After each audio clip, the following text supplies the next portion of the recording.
Hi there, and welcome to the Markets UK podcast, where we're going to have a little dose of politics, current affairs, finance, economics, and a whole range of other stuff. So, this week I'm going to talk a little bit about Robert Reich, who, if you haven't heard of him, don't worry, lots of people haven't. He's a surprisingly influential person in terms of the way in which our ideas about finance and about the role of the state are developing at the moment. He's been writing for years. He was Bill Clinton's Labour Secretary back in the 1990s, and he's been a fierce critic of the neocons, George W. Bush, and the current administration and its handling of Wall Street. Anyway, so the most fundamentally important feature of economic life in the Western world in the past 3 decades is this. Whilst the majority of the population saw, up until 2008, a moderate increase in prosperity, a tiny elite has become stratospherically rich. Because there's been a gradual and minor improvement in the circumstances of most people, a modicum of credibility can be extended to the oft-repeated argument that the current model of economics is the tide that lifts all boats. There are fundamental flaws, however, with this argument when it's examined in detail. The ideas against it were clearly articulated by the late Tony Judd in his brilliant essay Ill Fares the Land, which, if you haven't read it, download it now, go to Amazon, stop this podcast, go to Amazon, buy it, buy Ill Fares the Land by Tony Judd, and then come back. Okay, you're back? Great. Tony Judd argued that, firstly, a society that sees moderate gains for the majority of its citizens, then idolises an elite few who have mastered the art of manipulating markets to enrich themselves, becomes deeply divided and weakened. Judd says that the pursuit of material wealth now constitutes whatever remains of our sense of combined purpose. The other fault with the idea that our current economy might benefit a few people massively and lots of people a little bit is that the proposition is now only half true. There is indeed a global super elite whose gated world is barred to everybody else, but the policies that have made them so rich and powerful have now polluted the economic waters for the rest of us for a generation.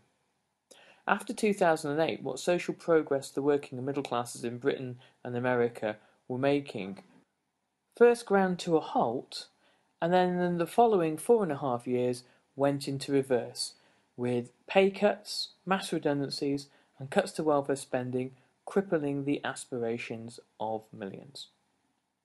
In 2010, the excellent documentary Inside Job by Charles Ferguson exposed the revolving door between Wall Street and the White House, the Federal Reserve, and the US Cabinet. It demonstrated the complexities of derivative trading and the extent to which a mass fraud, sanctioned by the government itself, was perpetrated on the US people, and then, by extension, on the rest of the world. Now a new documentary, Inequality for All, has been made featuring one of the most astute and honest commentators on the world economic crisis that I have read, the aforementioned former Clinton administration Labour Secretary, Mr. Robert Reich.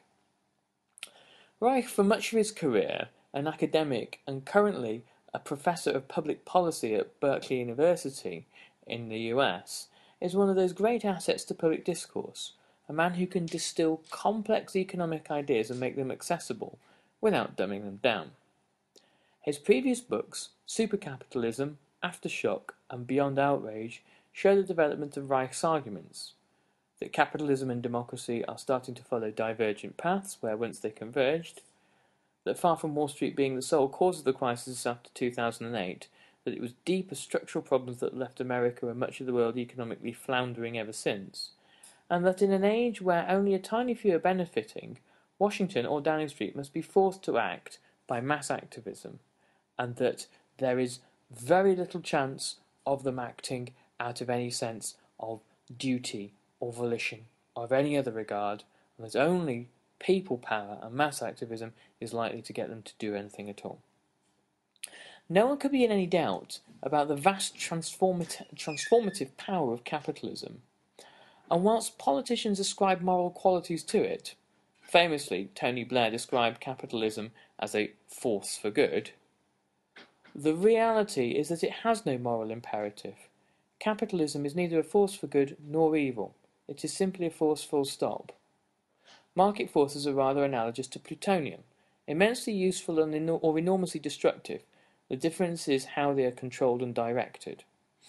In Supercapitalism, published in 2010, after the crash of '08, Reich argued that global capitalism now operated on a separate set of priorities from national democracies.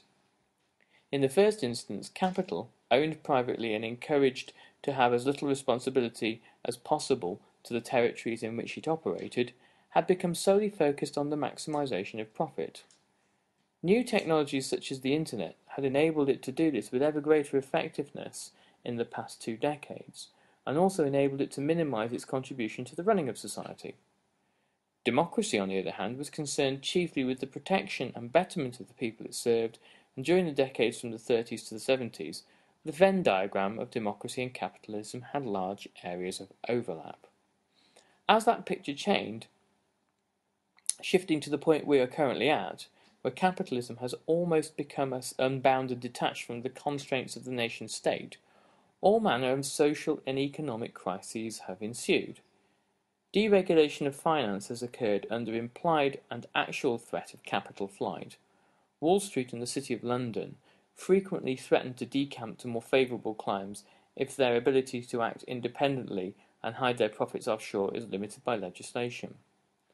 An inclusion of business in the highest levels of policy making and a globalization of production has seen on one hand increased and indirect subsidies for firms who masquerade as pioneers of the free market, and on the other hand a stripping out of unskilled, semi-skilled and increasingly skilled jobs from the first world to the third. The net result of this, he continues, in Aftershock, has been a fundamental weakening of the economy of the Western world, particularly in the US and the UK.